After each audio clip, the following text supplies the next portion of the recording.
Thank you and welcome to the show this morning. The topic this morning is the fluoride controversy, and we're fortunate to have with us to talk about this very, very controversial item of fluoride, Mr. Daniel Stockin.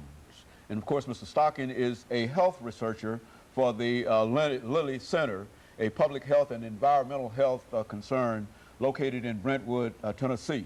And of course, Mr. Stockin, let me welcome you to the show this morning. Thank you for having me. And to tell you, Mr. Stockin, how delighted we are to have you here this morning. And I think that our audience has already identified this setup that we have here, and I think this might be our first over the last 25 or 30 years. But nevertheless, I think it's very, very important because the issue that we're going to deal with this morning is an issue that people might have a difficult time relating to unless they can identify this issue of fluoride. And so that's what we want to talk about this morning, about this as an issue, as a controversy. And of course, before we do that, let's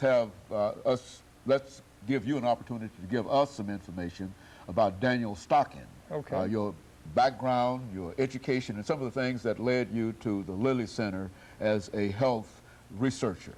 Well, thank you. I'm one of those people, I have a background in public health and environmental health. I've been in it for 17 years. I'm one of those people that you used to see, or some people do see, that put a big white suit or suit on, or one of the big respiratory protection systems on their back, and I used to dive into spills of radioactive materials, of biologic agents, dealt with chemical hazards, hazardous waste. So that's what I kind of cut my teeth on in my public health career. And over the years, I've worked in health care as well as in environmental health. And we got involved in this. I work for a company called the Lilly Center. We offer public health and environmental health training classes, is what we do. We got involved in this issue about fluoride, sort of not really planning on doing it. It came at us kind of sideways. And some people in this area may see signs on the side of the road that says fluoridated drinking water. Well, my boss had a reaction on her skin, and she was asking me one day, could it possibly be caused by fluoride in the water? She was new to the area, had never been around fluoridated water. Well, I did what I've done hundreds of times in my career. I backed away from a chemical and just looked at it. What does it do in the body, and how does it affect it, and these kind of things. What we found just made our jaw drop. And a lot of information on this nature has come out in the past few years. And we have found that the majority of health professionals, certainly average citizens, and people at water districts just don't know some of the real basics. So that's all we wanted to talk about today, keep it real simple and real practical. And so our idea is to just present some of these facts in the way that the average person, you don't have to be a scientist, anything at all, because there's a real couple of fundamental key points that we would hope folks listening to this can take away. Well, you know, one of the things that when we think about fluoride, I think most people generally relate that to some kind of dental operation or dental science or cavities and et cetera, et cetera. But what you're about to tell us now is that this is an issue that covers not only dental science, but all of these things that you have in here have some aspect of that of fluoride in it. Let's talk about it from that perspective. Sure, talk sure. to us about that. Most people are only familiar with their toothpaste tube. It says fluoride on it.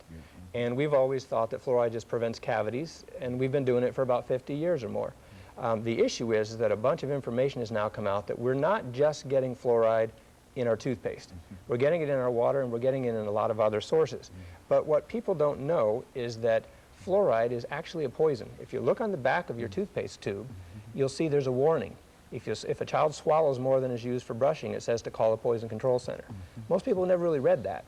So the thing that we start talking to people about is that fluoride is a cumulative poison, and that's a really key point. What that means is the little bits that you get over the years start adding up, and it's the cumulative lifetime effect that can cause a number of health problems.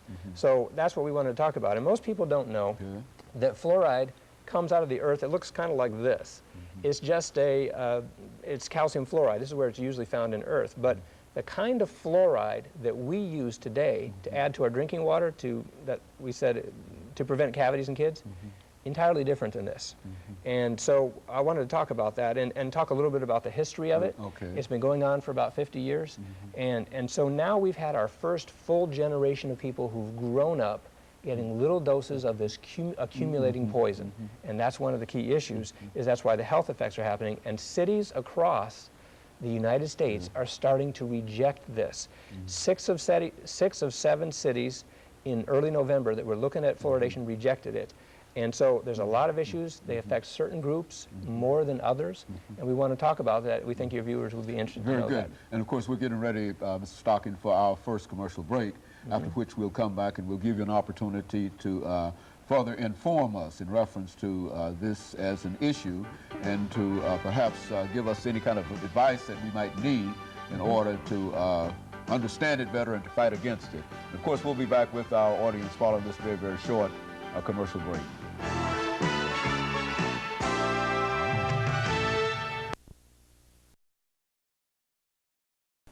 The guest is Mr.